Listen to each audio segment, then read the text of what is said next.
Buat teman-teman yang mungkin saat ini menghadapi masalah dengan asma, saya coba kasih bantu info seputar penyakit asma. Boleh mengikuti rangkaian video ini, mungkin ada beberapa video tentang asma. Silakan dibagikan, silakan ditonton, didengarkan berulang kali supaya mengerti dan paham tentang asma. Ya, baik kita mulai. Jadi asma itu merupakan suatu penyakit pada saluran pernapasan ya yang ditandai dengan terjadinya inflamasi atau peradangan yang kronik pada saluran pernapasan dan manifestasinya bervariasi dengan gejala-gejala pernapasan maupun eh, gejala-gejala keterbatasan untuk membuang napas ya, expiratory airflow limitation ya. Asma yang alergi yang disebabkan oleh reaksi alergi biasanya mulai muncul pada masa anak-anak dan dipicu oleh zat-zat alergen seperti pollen ya, dust mites ya. Pollen itu apa namanya itu biji-bijian ya. Oke, ntar aku lihat dulu ini. Jadi pollen itu maksudnya di na pollen. Pollen itu adalah aku lupa ya. Jadi pollen itu adalah serbuk sari. Iya ya. Pollen itu adalah serbuk sari dan juga bisa dipicu oleh kotoran debu-debu yang dibawa oleh tikus-tikus ya, dust mites. Terus em, ada asma yang bukan karena alergi juga, non allergic ya, yang biasanya dialami pada pasien-pasien yang berusia di atas 40 tahun. Dengan pemicunya yang paling seringnya adalah udara dingin ya, itu pada usia di atas 40 tahun. Kemudian beberapa jenis obat-obatan seperti aspirin ya. Kemudian eh, olahraga yang berlebihan maupun infeksi yang dipicu oleh virus ya. Beberapa gambaran klinis asma yang umum ya termasuk adalah sesak napas. Kemudian adanya suara mengi atau seperti suara udara yang terjepit pada waktu kita membuang napas. Jadi buang napas ya, bukan waktu tarik napas tapi waktu buang napas dia bunyinya ngi ya. Kemudian dijumpai gejala batuk kering yang menetap yang biasanya dia akan memberat pada waktu malam hari ataupun ketika terpapar pada apa namanya itu pada pemicunya ya. Gejala-gejala biasanya bisa berkurang dengan pemberian obat-obat anti asma ataupun bisa hilang sendiri kalau pemicunya sudah kita jauhkan ya. Untuk diagnosanya ya, biasanya pasien akan datang berobat dengan gejala asma dengan keparahan yang bervariasi dengan keterbatasan aliran ekspirasi udara yang bervariasi pada pemeriksaan fungsi paru ya, yaitu dengan penurunan FEV1 dan juga penurunan FEV1 banding FVC, rasio FEV1 dan FVC ya. Wongkang Purwakarta ya. Eh, Pemeriksaan tambahan bisa kita lakukan untuk mengidentifikasi asma, yaitu yang kita identifikasi tentunya adalah pemicunya ya, dan juga penyakit-penyakit lain komorbidnya yang akan meningkatkan risiko terjadinya eksaserbasi yang akut ya. Untuk pengobatannya sendiri itu berbeda-beda ya pada setiap pasien berdasarkan tingkat keparahannya. Tapi umumnya ya yang utama itu adalah kortikosteroid yang diinhalasi, yang dihirup, yang dikombinasi dengan beta agonis yang kerja panjang, contohnya budesonide formoterol ya untuk yang diinhalasi, hirup. Tapi bisa juga kita berikan kortikosteroid yang sistemik ya, yang biasanya kita berikan untuk mengobati pasien dalam keadaan kekambuhan yang akut ya. Dok, aku sering overthinking parah sampai jantung berdebar, keringat dingin, insomnia, itu kenapa ya? Itu karena overthinking. But may also be used in patients, tapi juga bisa digunakan untuk pasien-pasien dengan asma yang berat dan persisten ya. Avoidance of asthma triggers ya, jadi menghindari pemicu-pemicu asma dan juga mengatasi penyakit-penyakit penyerta seperti rhinosinusitis. Itu penting untuk kita bisa mencapai target supaya pasiennya tidak mengalami gejala dan juga untuk menurunkan risiko terjadinya kekambuhan atau eksaserbasi ya. Frequent follow up ya, jadi follow up yang teratur, jadi kontrol kepada dokter yang teratur itu penting untuk memonitor respon terapi dan juga untuk melakukan beberapa penyesuaian, apakah diperlukan penyesuaian pengobatannya ya. Oke, secara definisi yang dimaksud dengan asma adalah suatu penyakit pada pernapasan yang ditandai dengan inflamasi atau peradangan jalan nafas yang kronik dengan manifestasinya berbagai gejala-gejala respirasi dan juga keterbatasan pada aliran udara dalam keadaan ekspirasi ya. Yang dimaksud dengan eksaserbasi atau serangan asma akut adalah suatu keadaan yang reversible, yaitu perburukan dari gejala asma yang memburuk yang sifatnya bisa kembali normal, yang berkembang dalam waktu yang singkat dan dapat juga menyebabkan suatu keadaan asma yang mengancam nyawa ya. Untuk epidemiologinya ya, jadi ini cukup sering 5-10% pada penduduk di Amerika. Lebih banyak pada orang berkulit hitam dibandingkan pada orang yang berkulit putih. Untuk alasan yang tidak diketahui, prevalensi asma cukup meningkat ya dalam 20 tahun terakhir. Jadi makin banyak ya yang mengalami asma. Untuk pengaruh pada jenis kelamin, untuk usia di bawah 18 tahun lebih banyak laki-laki, sedangkan sebaliknya untuk usia di atas 18 tahun lebih banyak perempuan. Berarti faktor hormon di sini berperan ya. Berdasarkan onset, mulai umur berapa dia terkena.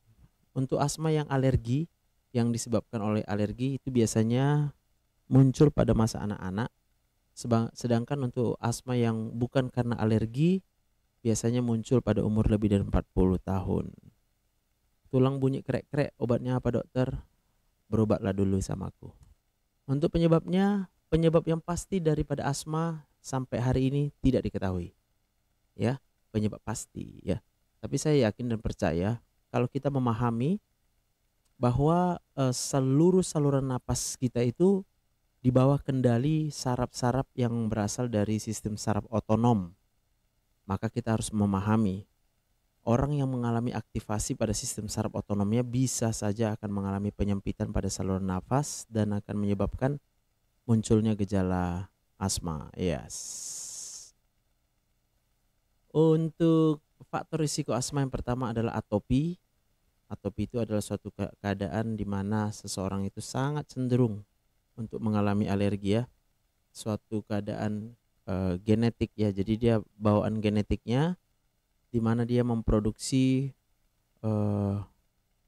imunoglobulin E setelah terjadinya terpapar dengan antigen, dan ini bisa meningkatkan kecenderungan terjadinya reaksi hipersensitivitas seperti rinitis alergi, eksem, dan asma, ataupun merupakan triad dari atopik. Jadi orang yang atopik itu biasanya ada rinitis alergi, eksemanya ada, kulitnya juga gampang gatal, dan juga ada asmanya. Orang atopi ya. Ini orang atopi ya. Genetic predisposition to IgE mediated hypersensitivity reactions. Kemudian ada faktor lingkungan di situ ya. Serbuk sari, kemudian debu-debu kotoran tikus, Dan juga psikososial stres ya. Berarti stres pikiran di sini berperan untuk orang yang atopi. Ya, psychosocial stress. Nah, ya. Onsetnya biasanya pada anak kecil atau masa kecil, prevalensinya 10-15%. Allergic march, secondary infections, ya. Jadi komplikasinya bisa terjadi reaksi alergi yang beruntun, kemudian terjadi infeksi sekunder, kemudian terjadi serangan-serangan asma dan juga sampai reaksi anafilaksis. Sebagai catatan, pemicunya itu adalah hewan dan juga alergen. Alergen yang berasal dari hewan dan tumbuhan. Kemudian bisa dipicu oleh obat-obatan dan juga psychological stress. Stres psikologis. Yeah. Apakah bisa dari pakaian yang lembab, dokter Elida? Dokter, kongka di hidung anakku sudah dioperasi tapi muncul lagi, apa penyebabnya? Ini tadi. Ya, jadi psychological stress. Stres psikologisnya. Itu yang berhubungan dengan konka, rhinosinusitis segala macam ya. Kemudian zat-zat alergen, alergis, kemudian predisposisi genetik, kemudian faktor lingkungan dan sosial ekonomi yang akan meningkatkan seseorang terpapar dengan pemicu asma ya, seperti polusi yang berasal dari from heating and cooking sources, sumber pemanas udara dan juga ketika memasak ya. Jadi memasak itu juga melepaskan polusi sebenarnya karena terbentuk karbon dioksida di sana ya. Oke, kita lihat beberapa trigger asma. Ada yang alergik asma itu extrinsic asma, kemudian non alergik asma non alergik itu intrinsic asma.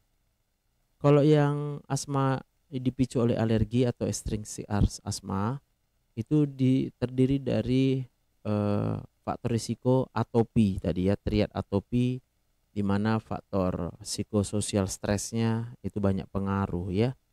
Kemudian ada faktor dari alergen dari lingkungan ya, serbuk sari, kemudian debu atau kotoran dari tikus-tikus ya, kemudian hewan-hewan yang dipelihara ya, kemudian bisa juga karena terpapar dari alergen di tempat pekerjaan ya, seperti tepung-tepungan begitu ya. Kemudian sedangkan untuk yang non alergik asma atau asma yang muncul pada usia di atas 40 tahun, pemicunya itu paling sering adalah infeksi saluran pernapasan yang disebabkan oleh virus ya.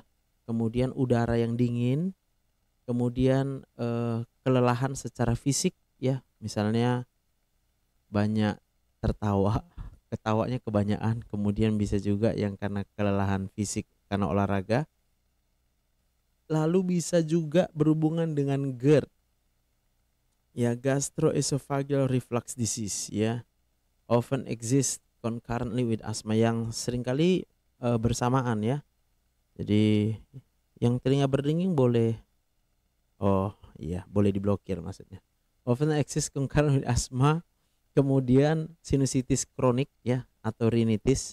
Dan juga ada beberapa obat-obatan yang bisa memicu asma yang non alergi, yaitu aspirin, anti nyeri NSAID, dan juga obat-obat hipertensi beta blocker. Lalu stres, iya, jadi stres udah muncul di dua ya, di alergik asma dan non alergik asma. Psikososial atau faktor stres itu sangat berperan ya. Apakah obat postinor ada efek sampingnya? Postinor harusnya ditanya ke dokternya, tapi nanti aku lihat ya. Kemudian adanya asma yang disebabkan oleh zat iritan ya, contohnya zat-zat pelarut ya, kemudian bisa juga asap rokok ataupun asap dari pembakaran kayu dan zat-zat pembersih ya. Childhood exposure to second hand smoke, anak-anak yang terpapar dengan asap rokok yang pasif ya, artinya dia terpapar dengan asap rokok yang dikeluarkan oleh orang lain, itu bisa berisiko menyebabkan dia mengalami asma. Jadi buat bapak-bapak yang mungkin saat ini anaknya masih kecil ya, kalau harus merokoklah di luar rumah ya. Kalau di dalam rumah merokoknya, kasihan anak-anaknya akan terpapar dengan asap rokok. Untuk patofisiologi, asma itu merupakan suatu penyakit peradangan yang disebabkan oleh, yang didorong oleh T helper type 2 cells ya, sel T helper 2 yang manifestasinya itu terjadi pada individu-individu dengan predisposisi genetik ya. It consists of the following three pathophysiologic process, dengan proses patofisiologi seperti di bawah ini, yaitu adanya hyperresponsiveness bronchial. Jadi bronkusnya atau saluran nafasnya terlalu sensitif responnya. Yang kedua, karena terjadi inflamasi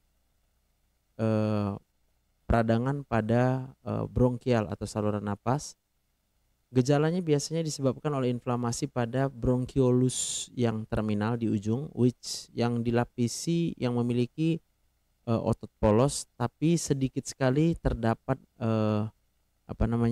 tulang rawan, di mana tulang rawan ini banyak sebenarnya pada saluran napas yang lebih besar. Bronchiolus terminal itu tulang rawannya sedikit, otot polosnya yang banyak, sehingga kalau terjadi inflamasi otot polosnya mengalami kontraksi.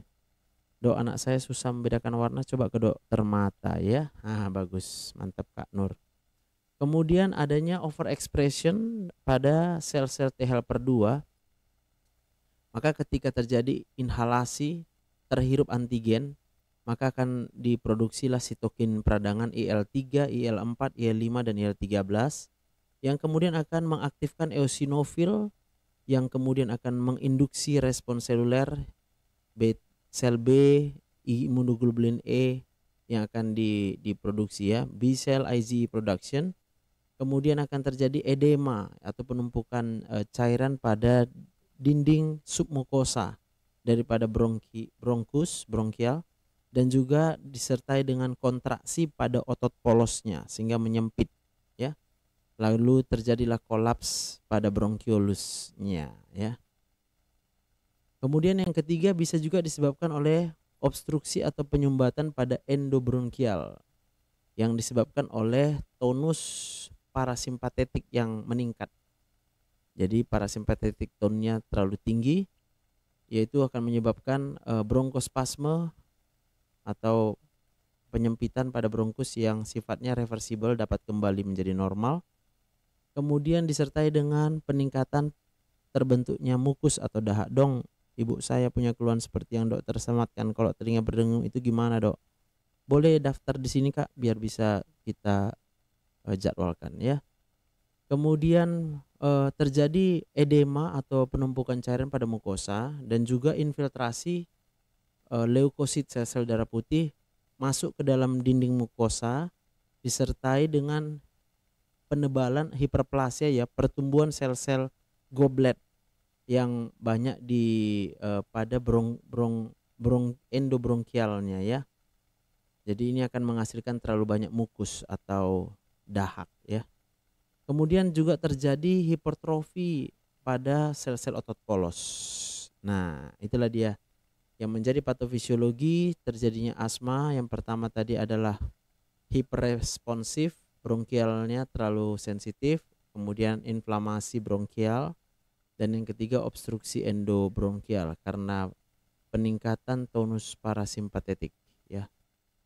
Semoga nanti ada keterangan yang bisa membantu kita tentang peningkatan tonus parasimpatetik pada saluran pernapasan ya. Berdasarkan patofisiologi yang spesifik pada tipe asma tertentu. Selamat siang Kak Hanita, Theodora. Yang pertama adalah asma alergi, yaitu suatu keadaan asma yang dimediasi oleh adanya peningkatan produksi immunoglobulin E yang menyebabkan hypersensitivitas tipe 1 bila pasien terpapar dengan zat alergen ya.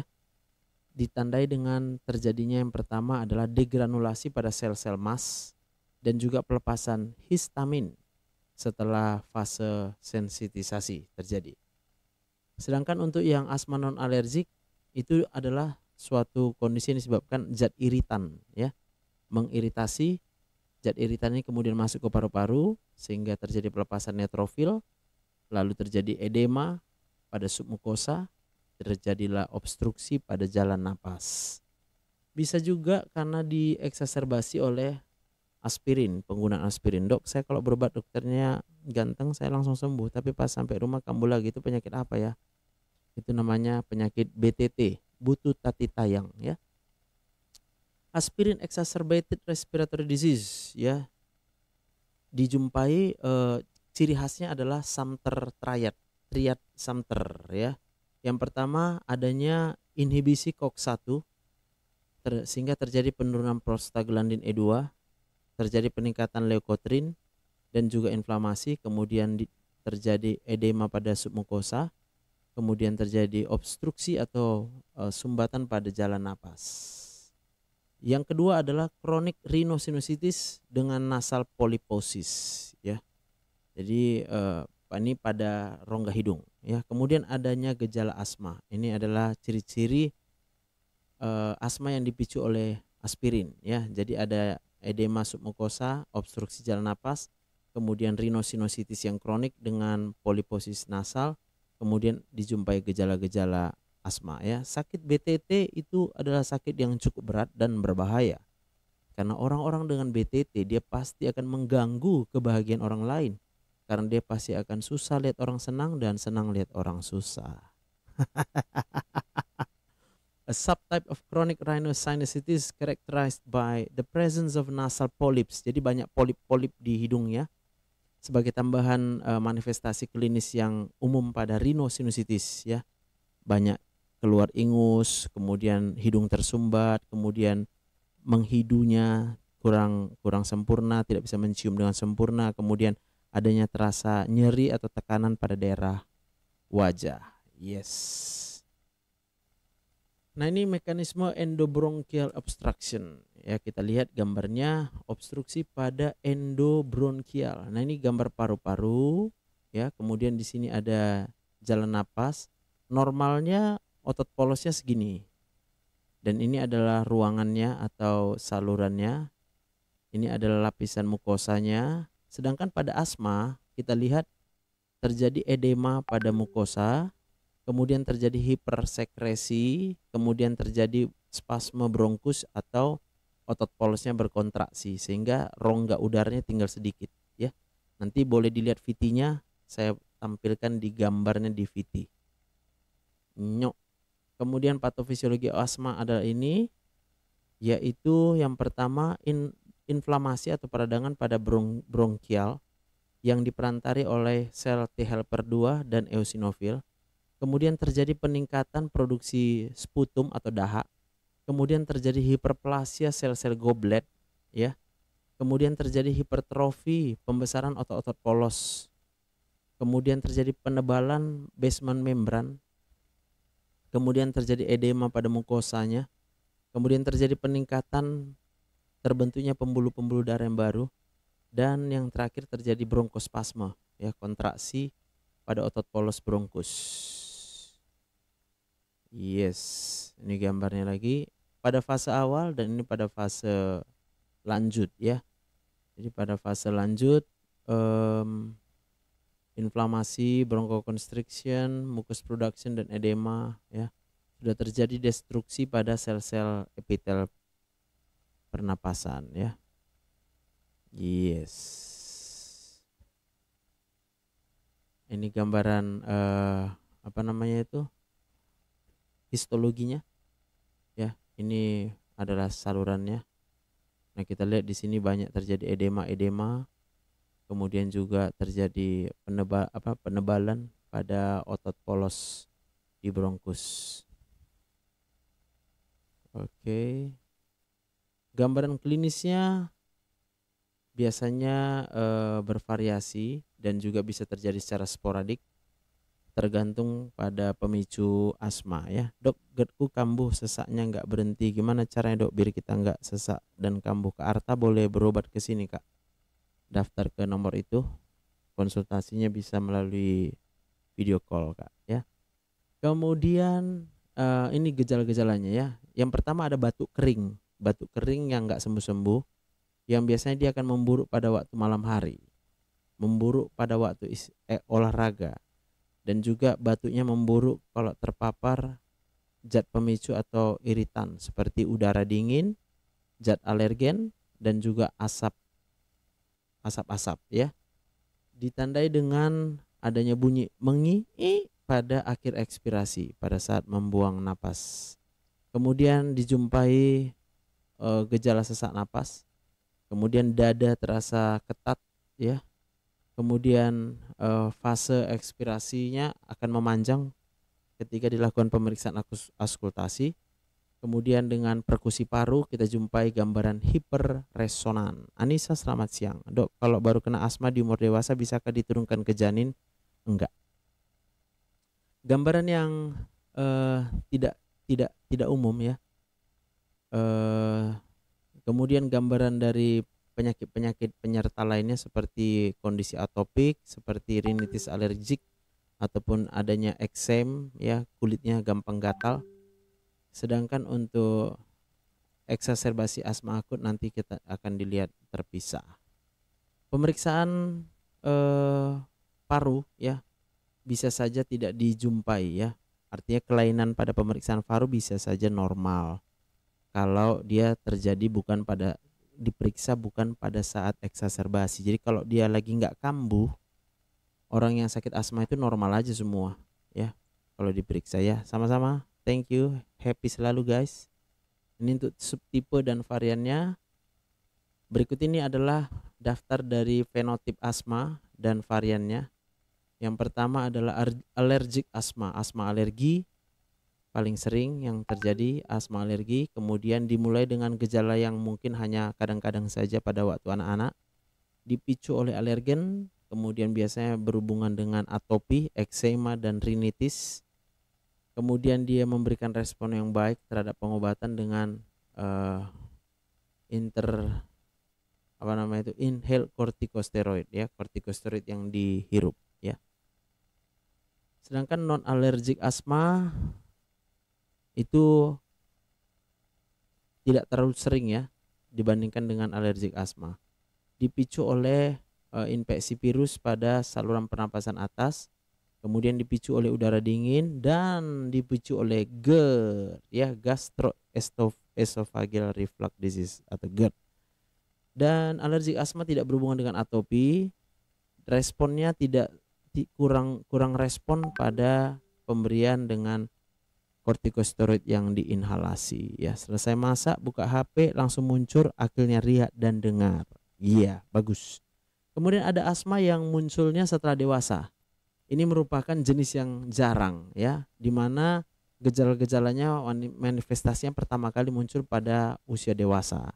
Biasanya dia tidak berhubungan dengan alergi sehingga responnya sangat tidak begitu respon dengan kortikosteroid yang diinhalasi. Kemudian ada batuk sebagai varian asma ya, jadi batuknya yang utama. Tipe asma yang ditandai oleh batuk kering yang enggak sembuh-sembuh tanpa gejala lain daripada asma ya. Kemudian ada asma yang diperparah oleh aspirin. Kemudian ada overlap campuran antara asma dan COPD. Kami pendengar setia Dok, kalau nggak sibuk, mantap ya. Kemudian asma yang berhubungan dengan pekerjaan ya. Asma berhubungan dengan pekerjaan. Nah, kita lihat asma yang berhubungan dengan pekerjaan. Occupational asma adalah asma yang disebabkan diinduksi oleh alergen yang terdapat di tempat bekerja ataupun zat iritan. Asma yang diperparah ketika bekerja itu merupakan suatu keadaan selama ini sudah mengalami asma yang kemudian diperparah bila bekerja pada tempat tertentu mengandung alergen ataupun iritan ya. Untuk epidemiologinya paling sering mempengaruhi pekerja-pekerja petani ya, kemudian pekerja yang bekerja di pembuatan roti ya, dan juga grain workers. Grain ini kayak berhubungan dengan tepung ya. Kita lihat dulu ya.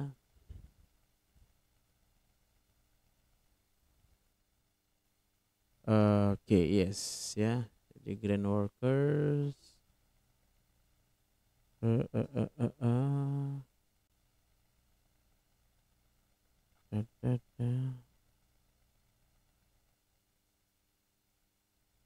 orang-orang yang bekerja untuk biji-bijian ya,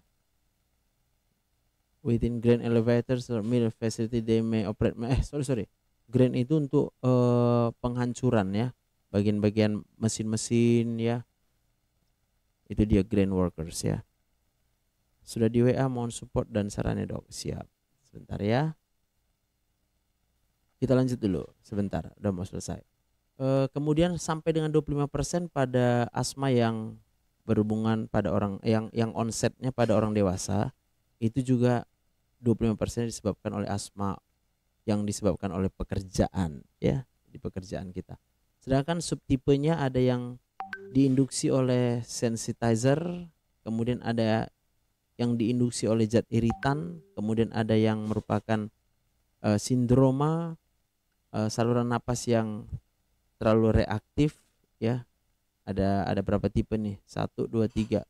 Untuk yang sensitizer induce itu biasanya dimediasi oleh immunoglobulin E dan dimediasi oleh reaksi alergi, disebabkan oleh terekspos pada molekul yang dengan berat molekul yang berat seperti tepung, kemudian protein-protein hewani, dan juga yang low molekular seperti diisocyanats ya, agen-agen diisocyanat. Kemudian ada yang diinduksi oleh zat iritan ya, termasuk inhalasi zat-zat iritan seperti uap, gas ataupun fumes ya. Jadi sedangkan untuk di sindroma disfungsi jalan napas yang reaktif itu merupakan yang tipe iritan induced occupational asthma. Jadi kalau kita lihat di sini dia saling timpang tindih aja nih semua. Ya. Timpang tindih ya. Oke, dan biasanya ini munculnya tiba-tiba dengan gejala dalam 24 jam setelah terpapar. Kalau terpapar dengan gas-gas yang bersifat korosif, uap-uap ya, atau uap atau fumes itu kayaknya vapors itu uap ya, fumes.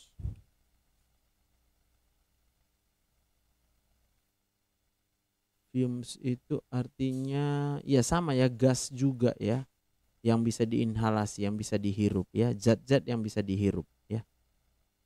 Oke. Gambaran klinisnya ya tentunya sama ya, gejala asma yang kemudian terjadi pada orang-orang yang bekerja di lingkungan pekerjaan dengan zat sensitizer ataupun iritan, dan biasanya dia akan sembuh ketika berhenti bekerja ya. Jualan Ripka, shalom. Asma karena alergi nggak bisa sembuh ya dok. Jadi yang bisa itu adalah kita capai terkontrol. Maka kita harus paham bahwa semua asma, faktor stres itu adalah faktor yang seringkali terabaikan. Faktor stres ya. Jadi setelah kita nanti membereskan faktor iritannya, kemudian faktor pemicunya, kemudian faktor alerginya, maka yang keempat ini yang seringkali miss. Makanya asmanya nggak terkontrol karena faktor stresnya tidak diatasi ya. Kemudian rinitis dan konjungtivitis itu biasanya seringkali mendahului terjadinya gejala asma. Jadi awalnya hidungnya meler-meler dulu ya, flu-flu, kemudian matanya meradang, konjungtivitis, lalu muncullah reaksi asma ya.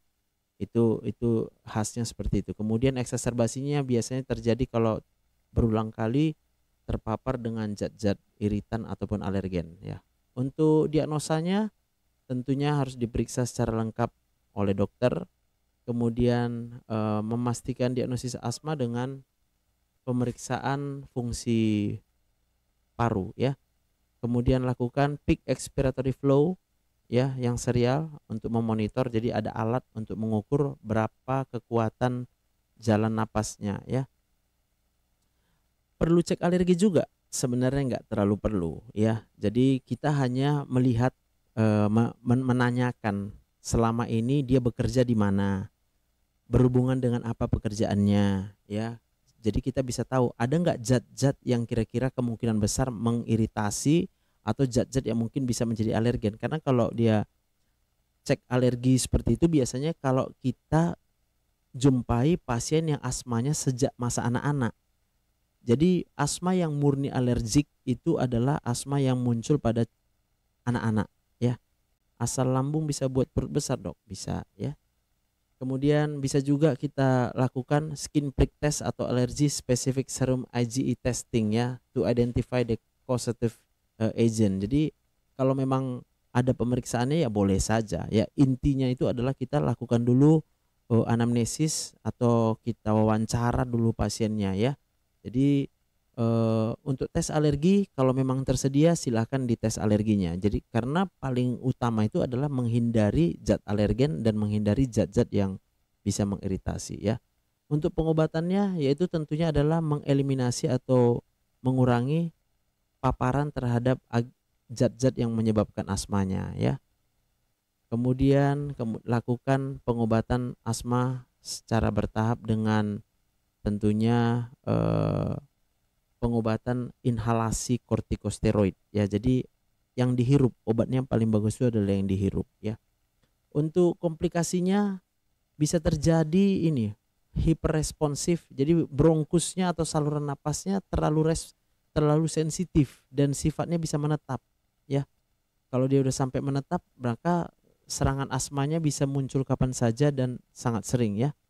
Kortikosteroid bahaya nggak ya, Dok, untuk janin? Kortikosteroid bahaya untuk janin tergantung untuk apa diberikan, tergantung siapa yang menyarankan, tergantung kortikosteroid yang mana yang mau diberikan ya. Gitu ya. Jadi pada janin sendiri pun kalau dia janin untuk mempercepat kalau kita curigai dia tidak berkembang dengan baik, misalnya paru-paru, kita juga akan berikan kortikosteroid ya. Jadi pertanyaan apakah kortikosteroid bahaya enggak untuk janin ya, maka tergantung indikasi pemberiannya ya. Oke. Untuk pencegahannya adalah mengurangi atau menghindari paparan ya terhadap zat-zat yang berbahaya. Zat-zat yang bisa menjadi alergen ataupun yang mengiritasi. Untuk screening kita biasanya melakukan spirometri secara teratur untuk mendeteksi apakah di tempat pekerjaan itu bisa memicu terjadinya asma yang berhubungan dengan pekerjaan, occupational asthma. Kalau saya uap yang kayak dokter tadi bilang bahaya nggak ya? Karena kalau di uap nggak bahaya Kak, black tie. Itu bukan uap yang mau diberikan black tie. Jadi dia inhalasi pakai yang bisa dose method, bisa juga dengan semprotan, ada beberapa jenis ya. Kalau itu aman untuk janinnya ya. Gitu ya. Yang kurang aman itu kalau kita berikan yang suntikan atau dengan yang diminum ya, obat yang oral ya, karena kalau dia yang hanya inhalasi dia kerjanya hanya di bronkus, penyerapannya sangat sedikit ke dalam darah. Spirometri adalah pemeriksaan yang gold standar untuk mendiagnosa asma ya. Jadi pakai alat spirometri namanya ya untuk memastikan kita asma. Konfirmasi diagnostik, the presence of all the following confirms the diagnosis. Jadi bagaimana kita memastikan diagnosa asma? Kalau yang pertama ada semua gejala asma, kemudian terjadinya keterbatasan airflow pada saat ekspirasi dengan polanya yang obstruktif ya. Nah ini kita lihat hasil dari pemeriksaan spirometri. Ya, oke. Ini yang normal. Jadi orang yang normal ketika dia sudah tarik napas, napasnya itu banyak ditarik, inhalasi, lalu kita suruh buang napas. Maka kalau orang yang normal buang napasnya akan sangat ringan, gampang, ya. Tapi kalau dia orang yang dengan mengalami obstruksi, kemampuan membuang napasnya menjadi sangat berkurang ya. Karena terjadinya penghambatan, penyempitan pada saluran bronkusnya ya. Sedangkan pada yang emfisema ada terjadi gambarannya lebih khas ya. Emfisema itu agak berbeda sedikit dengan asma. Kalau di asma bisa balik ke normal, dalam keadaan sehat dia orangnya akan normal ya. Sedangkan orang yang emfisema ataupun orang yang PPOK dia kalaupun balik ketika tidak eksaserbasi, ketika tidak kambuh, tetap nggak bisa 100% ya. Lowbat baterai kedok, nggak ada charge di ladang. Oke. aman, udah mau siap ini ya. Kemudian kita lihat ya parameternya tadi FEV1 dan PEF-nya itu kemudian dihitung ya, rasio FEV1 per FVC-nya menurun, kemudian FEV1 persennya juga akan mengalami di bawah 70 ya. Ini spirometri adalah alatnya untuk dilakukan pemeriksaan, yaitu sebagai first line test. Kemudian untuk supportive findingnya ya, kita lihat ini gambarannya adalah expiratory airway limitation, yaitu penurunan FEV1 dan juga penurunan rasio FEV1 dan FVC. Excessive variability in lung function ya, ditemukannya variabilitas ya pada fungsi paru. Kalau ditemukan lebih dari sama dengan satu gejala di bawah ini, peningkatan FEV1 lebih sama dengan 12%. Ini diuji dia ya. Dan lebih dari 200 ml ya, yang memberikan respon setelah bronchodilator responsiveness testing ya. Jadi diberikan dia bronchodilator, lalu diukur sebelum pemberian bronchodilator dan setelah pemberian bronchodilator. Dan juga biasanya kita harapkan kita jumpai ketika sudah diberikan obat inhalasi kortikosteroid selama 1 bulan ya. Selamat siang semuanya. Siang ini kita sedang melakukan recording. Kita rekam dulu buat yang asma ya. Lalu respon selama dilakukannya bronchial challenge testing ya,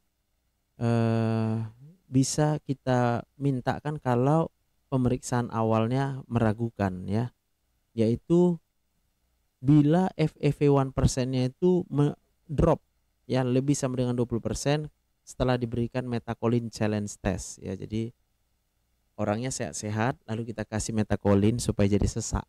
Nah, kira-kira gitu ya. Ya karena kita ragu gitu ya, apakah ini memang asma atau enggak ya. Jadi bronchial challenge test ini cukup sensitif tapi tidak spesifik untuk asma. Tes ini biasanya berguna untuk ruling out asma ya, untuk memastikan bahwa ini bukan asma pada pasien-pasien dengan hasil spirometri yang tak bisa kita simpulkan, ataupun pada pasien-pasien dengan gejala yang tidak khas dan atau tidak memberikan respon seperti biasanya pada terapi ya. Oke, ini peak flow meter. Jika spirometri yang normal atau tidak ada alat spirometri, kita lakukan pemeriksaan peak flow meter ya. Untuk temuan yang suportifnya juga terdapat variabilitas yang cukup banyak pada fungsi paru ya. Daily diurnal variability, jadi setiap hari bervariasi juga ya jalan napas kita itu ya. Saya batuk asma dok, siap Kak Masli Samosir. Yang pasti kalau bisa diperiksa spirometrinya ya. Alat spirometri itu tersedia kok di rumah sakit itu tersedia alat spirometri. Jadi kalau bisa dalam pengobatan asma kita harus juga memakai indikator pengobatan kita itu dengan alat spirometri ya. Daily diurnal variability-nya lebih dari 10% dalam 1-2 minggu. Peningkatan peak expiratory flow-nya ya, itu kemudian lebih dari 20% setelah 1 bulan. Jadi harusnya pasien asma setelah 1 bulan diberikan obat inhalasi kortikosteroid itu harusnya sudah menunjukkan perbaikan ya. Penurunan PEV from baseline while symptomatic ya, itu dia supportive finding yang bisa membantu kita. Untuk pemeriksaan tambahan bisa aja kita cek alerginya tadi ya. Kalau memang ada jika kita curigai adanya zat alergen, kita bisa periksa kemungkinan dia alergi, yaitu dari darah rutin apakah ada tanda-tanda eosinofilia, kemudian uji antibodi apakah terdapat peningkatan imunoglobulin E, kemudian apakah meningkat imunoglobulin E yang spesifik terhadap alergen, kemudian bisa juga uji alergi pada kulit ya, skin prick testing ataupun intradermal skin testing, Kemudian bisa kita lakukan pemeriksaan single breath diffusion capacity normal atau terjadi peningkatan. Kemudian bisa juga kita analisa sputum tapi tidak rutin ya. Kurzman spiral ya, Charcot Leyden crystal, Crayola bodies. Ini gambaran-gambaran yang mungkin saja tapi tidak selalu harus diperiksa ya. Untuk pemeriksaan imaging tidak direkomendasikan, biasanya normal ya. Nah, ini gambaran pemeriksaan sputumnya tadi. Diagnosa bandingnya tentunya semua penyakit-penyakit pada paru yang muncul dengan sesak napas, COPD ataupun asma COPD overlap, exercise induced bronchoconstriction, allergic bronchopulmonary aspergillosis, cystic fibrosis, bronchiectasis, alpha 1 antitrypsin deficiency, interstitial lung disease, central airway obstruction, infeksi bisa, tuberkulosis maupun pertusis, kemudian reactive airway disease, itu bisa diagnosa banding. Untuk kelainan jantung juga bisa didiagnosa banding dengan asma adalah gagal jantung dan penyakit jantung kongenital. Untuk penyakit saluran napas bagian atas, upper airway cuff syndrome, laryngeal obstruction, vocal cord dysfunction. Dan untuk yang kelainan gastrointestinal, GERD ya. GERD bisa didiagnosa banding juga pada orang asma. Jadi siapa tahu tadi yang bilang, "Dok, saya asma." Jangan-jangan GERD ya. Pada orang dewasa dengan banyaknya kejadian GERD akhir-akhir ini, maka GERD itu menjadi faktor yang paling harus kita pertimbangkan. Dan harus kita ketahui bahwa GERD itu sendiri dipicu oleh suatu kondisi hormon stres yang berlebihan di otak sehingga memicu pembentukan asam lambung yang berlebihan ya. Kemudian adanya efek samping dari obat-obatan ya, biasanya obat antihipertensi ACE inhibitor, dan juga orang yang sering mengalami hiperventilasi, napasnya terlalu cepat ya. Pertimbangkan allergic bronchopulmonary aspergillosis if respiratory symptoms worsen and or features of bronchiectasis develop despite asthma treatment ya. Oke, perbandingan asma dan COPD dilihat di tabel ini. Berdasarkan usia pada saat diagnosa, berdasarkan penyebabnya, berdasarkan gambaran klinis, berdasarkan obstruksi bronkusnya, dan juga perbedaannya nanti dalam hal pengobatan lini pertama ya. Kalau pada asma pengobatan lini pertamanya itu adalah ICS formoterol ya, jadi kortikosteroid yang diinhalasi. Sedangkan pada long acting beta agonis dan long acting LAMA ya, LABA dan LAMA. LAMA itu adalah long acting muscarinic antagonis. Jadi pada COPD memang yang paling utama first line-nya itu adalah pemberian langsung bronkodilator. Sedangkan pada asma yang kita berikan itu adalah kortikosteroid atau anti-inflamasinya. Itu yang paling utama ya. Oke. Ya. Untuk penyakit airway yang reaktif ya, biasanya ini hampir sama ditemukan gejalanya dengan wheezing, batuk, saluran napas yang terlalu sensitif ya. Kemudian kita akan lihat kondisi-kondisi yang terus seperti asma, pneumonia, COPD, bronkitis ya. Paling sering pada pasien-pasien anak ya. Gambaran klinisnya sama, ada batuk, ada wheezing, ada sesak napas, dan juga terjadinya peningkatan produksi sputum ya. Itu suatu reactive airway disease.